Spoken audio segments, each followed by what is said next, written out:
nga driver ing miligtas kay batyang misabaliti king meto nga motorcycle shop king danen ing dinalupihan Porac Highway king balen ning Florida Blanca.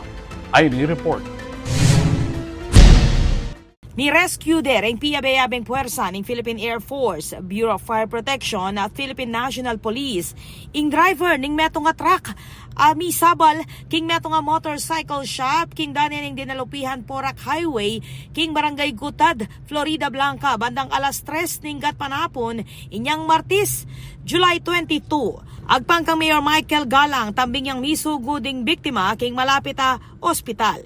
Payabot niya mapasalamat ng alkalde king mabilis sa kimot dareng opisyal ng Barangay Gutad, Municipal Disaster Risk Reduction Management Office o MDRRMO, ing PNP at BFP. Kaya pag-anaka na naman ng alkalde kareng hanggang motorista na magdoble ingat king pamagmaneur lakwas ng ining masikaning uran at mabasa pa yung dalan bang makaiwas king aksidente. Palaos na naman kanong makayantabe, ing LGU ning Florida Blanca para kareng kabalen. Ako po, Patricia Mamangon para king News Force Pampanga. Balitang totoo king balen, susuyo.